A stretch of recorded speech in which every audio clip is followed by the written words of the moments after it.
Hello viewers, আসসালামু আলাইকুম।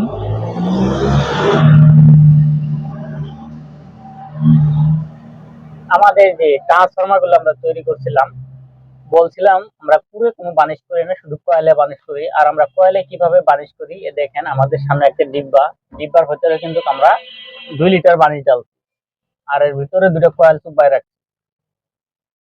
এটা প্রায় 2 ঘন্টা হয়ে চুবানো আছে। আবার এই দুটো রেডি করা হয়েছে। ওই দুটোরে আমরা বাইরে করে আমরা আবার এই দুটো দেবো। এর ক্ষেত্রে আমরা কয়েলগুলোকে বানিশ করি, খালি শুধু পুর বানিশ করি না, আমরা কিন্তু কয়েল ঠিকই বানিশ করি। কয়েলের ভিতরে আমরা বানিশটা ঢোকানোর জন্য আমরা কিন্তু এই ডিব্বা ব্যবহার করি, কারণ আমাদের কয়েলটাই চুবাই দিই। এইভাবে আমরা কয়েল চুবাই দিই একবারে। এইভাবে কয়েল চুবাই দিলে আমাদের বানিশটা কয়েল পুরাটাই কয়েলের চুবানো হয়। আর যদি পুর করানোর পরে করা হয়, ওখানে কিন্তু বানিশটা কিন্তু ভিতরে ঢোকা সম্ভাবনা খুবই কম থাকে। আর এইভাবে পুর সহ চুবানো ঠিক হবে না, আমাদের পুরো বানিশ ঢুকতে দেবে না।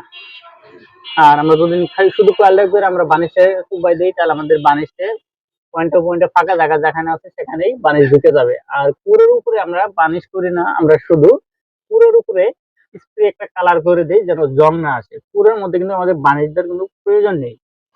এ দেখেন আমরা যে ট্রান্সফরমার দুধে বানিশে রাখি, এই দেখেন এগুলো কিন্তু আমাদের বানিশে চুবাই রাখছি প্রায় 2 ঘন্টার উপরে হয়েছে। এখন থেকে আমরা এই বানিশগুলো আবার এইভাবে নিগড়ে নিচ্ছি।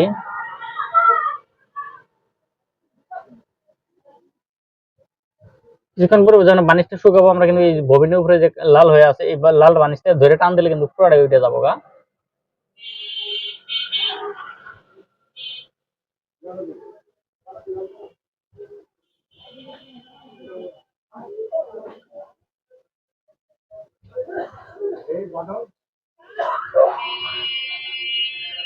এর জন্য আমরা এখানে রাখলাম। আবার এটাও তুলবো। এটি স্কোয়ার এবার ট্রান্সফরমার, এটাও একটা 600 ট্রান্সফরমার।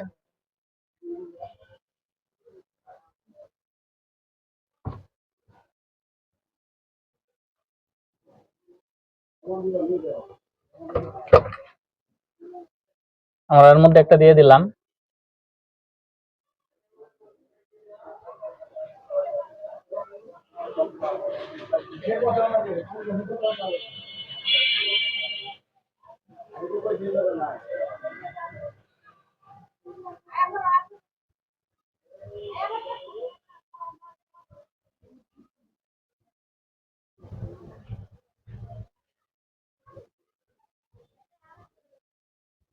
এইভাবে আমরা প্রত্যেকটা কুর কিন্তু বানিশ করে থাকি।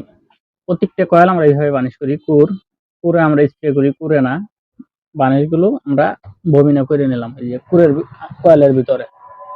আর এই দুটোটাই ডিএসপি, যেহেতু একটু ববিনেরই তারটা মোটা, এখানে দুটো একসাথে ঢোকানো যাবে না, একটা একটা করে করতে হইব।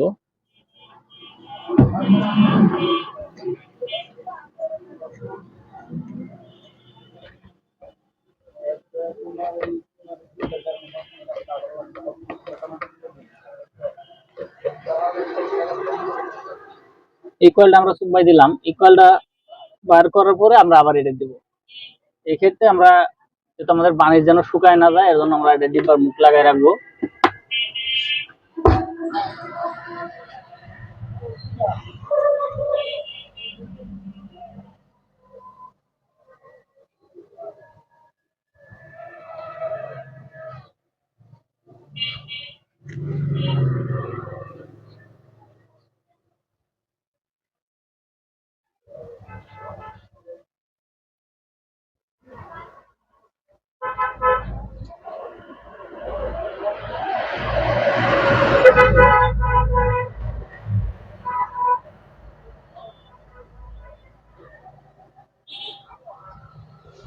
এখন আমার ফ্যানটা ছেড়ে দিই, ফ্যানটা ছেড়ে দিলে আমাদের ববিনগুলো শুকায় যাবে। এইভাবে আমরা প্রত্যেকটি কয়েল আমরা কিন্তু এইভাবে বানিশ করে থাকি। এটা আমাদের 650 ডিএসপি 12 নম্বর 2 তার করা। 12 নম্বর 2 তার দিয়ে করা 650 বিয়ে। আর আমরা 800 বিয়ে যদি করি 800 বিয়ে গুলো কিন্তু 12 নম্বর 3 তার ইউজ করতে হয়। 1050 এর মধ্যে কিন্তু 12 নম্বর 3 তার দিয়ে হয় না। এক্ষেত্রে আমরা 13 নম্বর 4 তার ব্যবহার করি, 13 নম্বর 4 ব্যবহার করি। আর যদি 12 নম্বর 3 দিই তাহলে এর সাথে 14 নম্বর একটা মারতে হবে। এই 4 তার মিলে আমরা 1050 করি। আর আমাদের বানিশের যে কথাটা ছিল, বানিশটা আমরা কিভাবে করি, এই বানিশটা এইভাবেই করি। ভিডিওটা ভালো লাগলে লাইক কমেন্ট শেয়ার করবেন, অবশ্যই চ্যানেলটাকে সাবস্ক্রাইব করে দিবেন। আর যদি আমাদের কাছ থেকে আইপিএস নিতে চান তাহলে অবশ্যই স্ক্রিনে দেওয়া নম্বরে যোগাযোগ করবেন। আর আমাদের কাছ থেকে আইপিএস গুলো নিতে পারবেন সুকাম, 3 রিলে, এগুলো হচ্ছে ছোট আইপিএস এর মধ্যে। আর ডিএসপি হ্যান্ডকে আমরা শুরু করতেছি 650, এর নিচে করতে পারবো না। আর এই ব্যাটারি সহ এটা আমরা একটা 25,000 টাকার মধ্যে প্যাকেজ করব, যেন দুটো সিলিং ফ্যান, 4-5টা লাইট খুব সুন্দরভাবে চলাতে পারে। এর জন্যই আমরা এই 650 বিয়ে ট্রান্সফরমার গুলো আমরা করতেছি। 10 তারিখের পর থেকে আমাদের এই মালগুলো রেডি হয়ে যাবে। আমাদের 650 বিয়ে ট্রান্সফরমার কাজ চলতেছে। এর জন্য আমরা এখানে যে আমরা 4টা ট্রান্সফরমার করছি, 4টা ট্রান্সফরমার আমরা আজকে 4টা ট্রান্সফরমার বানিশ করে দেখালাম।